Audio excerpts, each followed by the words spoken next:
मनुष्य अकेला प्राणी है जिसके आहार का कोई ठिकाना नहीं रहा है। बाकी सभी प्राणियों के आहार सुनिश्चित है।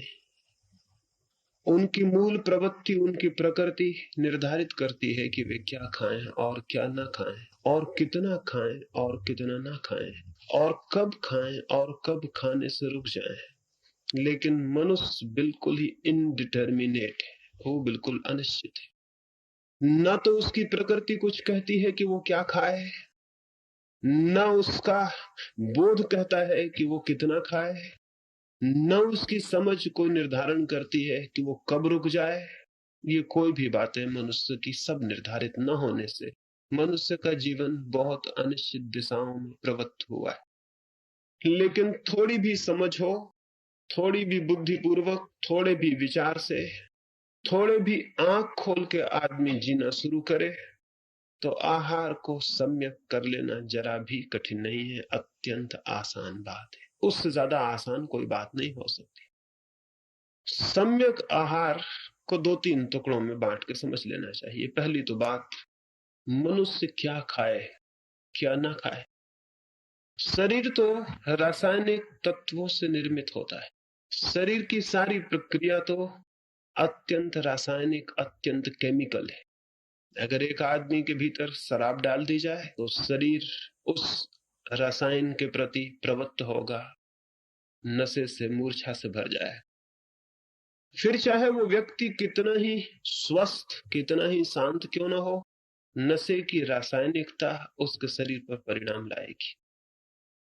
चाहे वो व्यक्ति कितना ही साधु क्यों ना हो, जहर उसे पिला दिया जाए, उसकी मृत्यु हो जाएगी। सुकरात की मृत्यु जहर के पिला देने से हो गई, और गांधी की मृत्यु एक गोली के मार देने से हो गई। गोली ये नहीं देखती है कि यह आदमी साधु है या असाधु है, और जहर भी ये नहीं देखता है कि यह आदमी सुकरात है या कोई साधारण जन।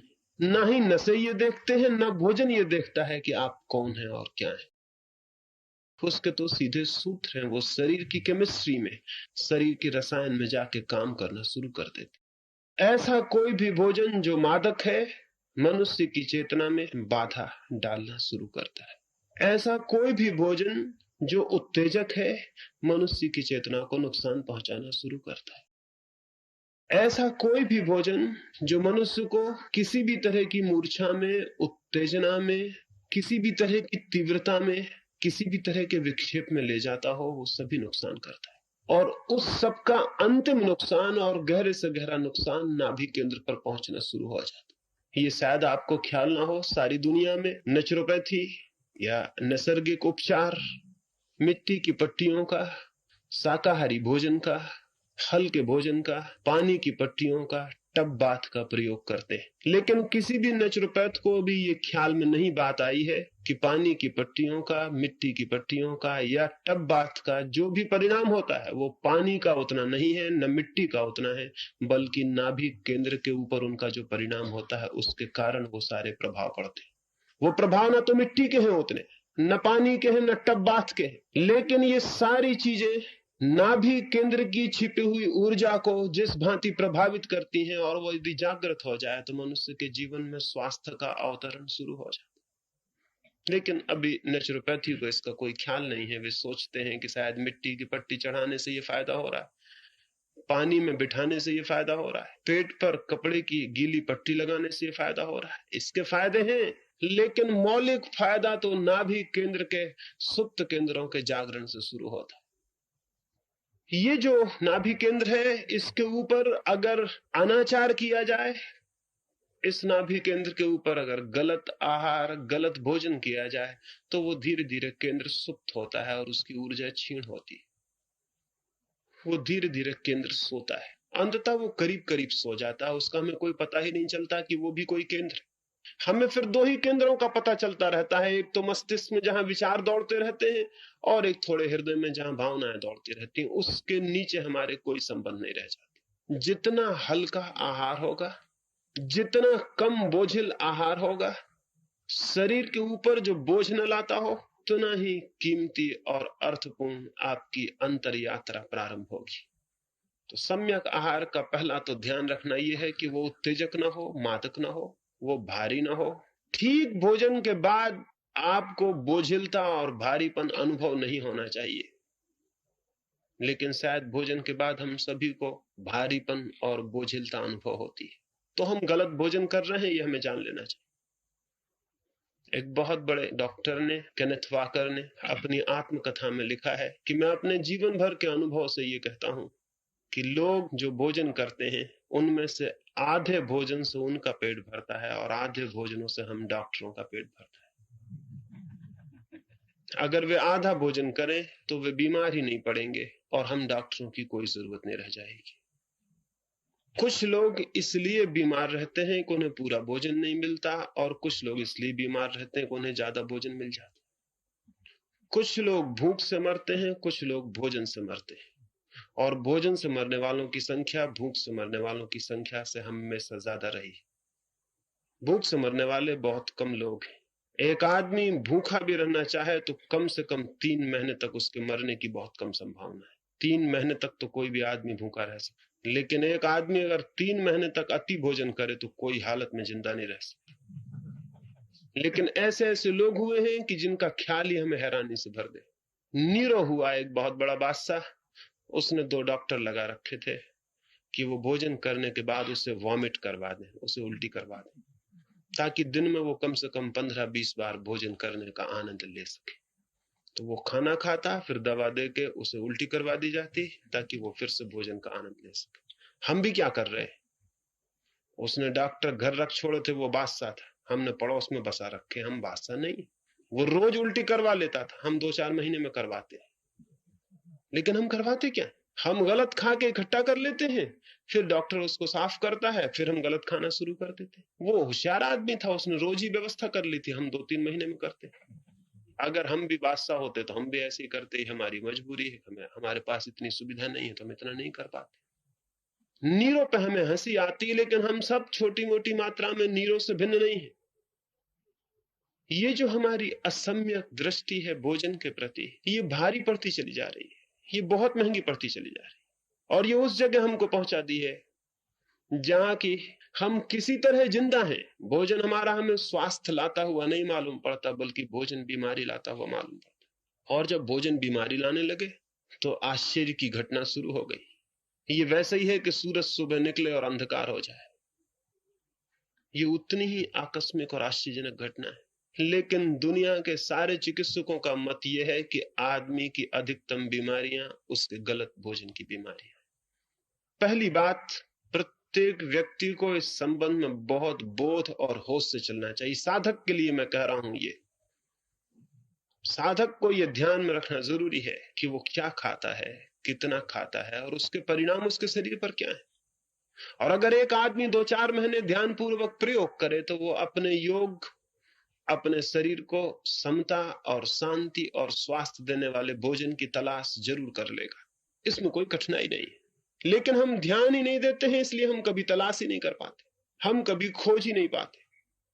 दूसरी बात, भोजन के संबंध में, जो हम खाते हैं उससे भी ज्यादा महत्वपूर्ण यह है कि हम उसे किस भाव दशा में खाते। उससे भी ज्यादा महत्वपूर्ण आप क्या खाते हैं ये उतना महत्वपूर्ण नहीं है जितना यह महत्वपूर्ण है कि आप किस भाव दशा में खाते। आप आनंदित खाते हैं या दुखी, उदास और चिंता से भरे हुए खाते हैं? अगर आप चिंता से खा रहे हैं तो श्रेष्ठतम भोजन के परिणाम भी पॉइजनस होंगे, जहरीले होंगे। और अगर आप आनंद से खा रहे हैं तो कई बार संभावना भी है कि जहर भी आप पर पूरे परिणाम न ला पाए, इसकी बहुत संभावना है। आप कैसे खाते हैं, किस चित्त दशा में?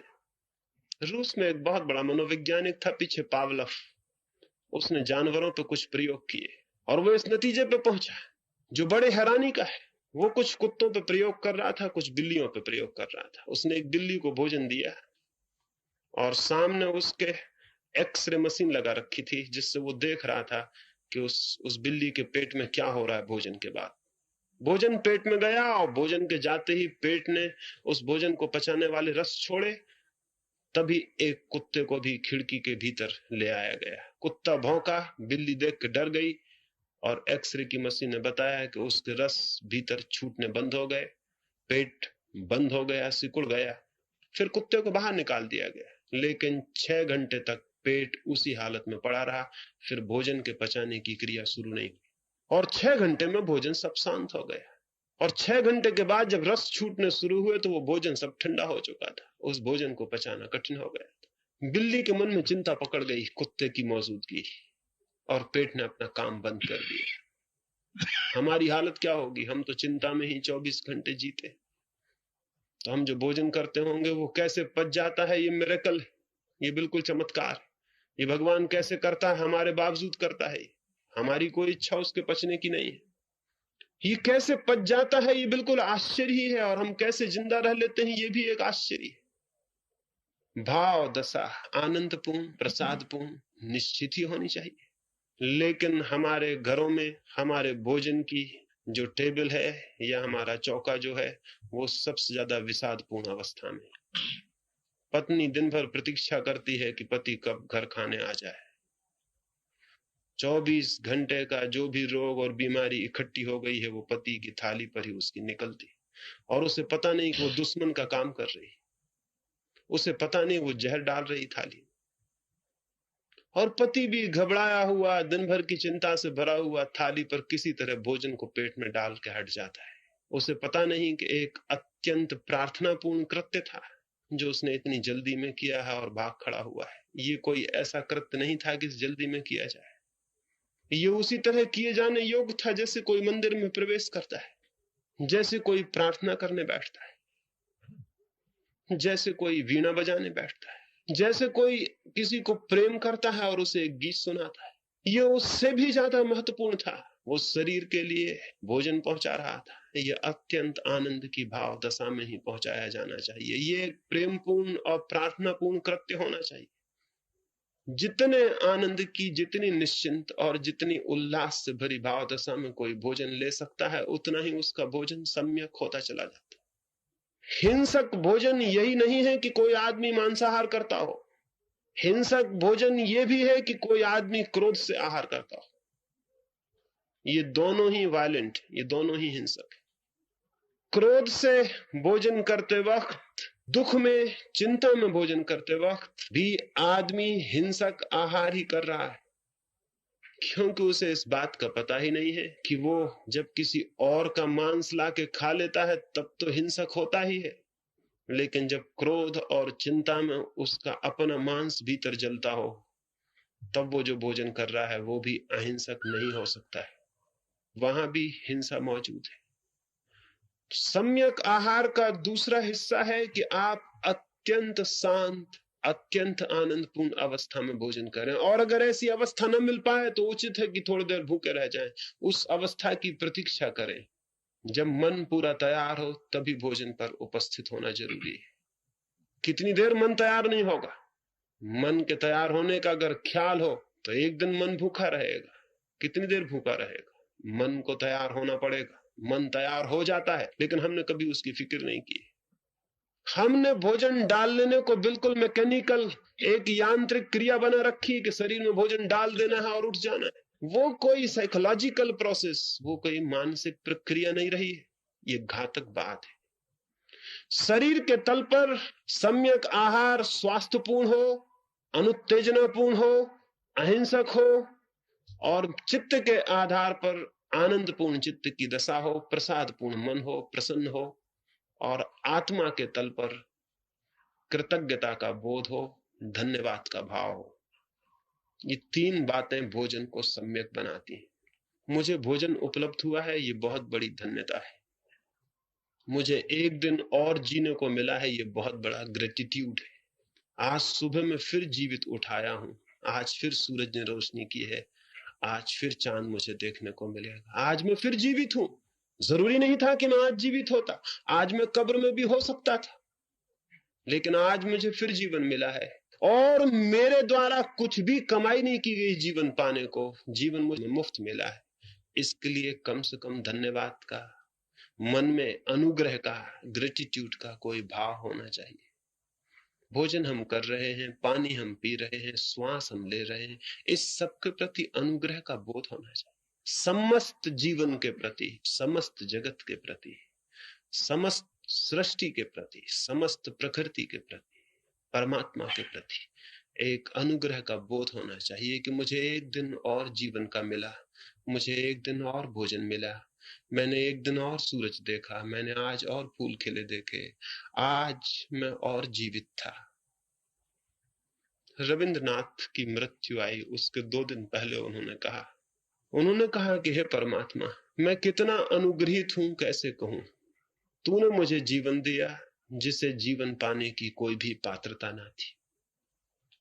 तूने मुझे श्वासें दी जिसके श्वास पाने का कोई अधिकार ना।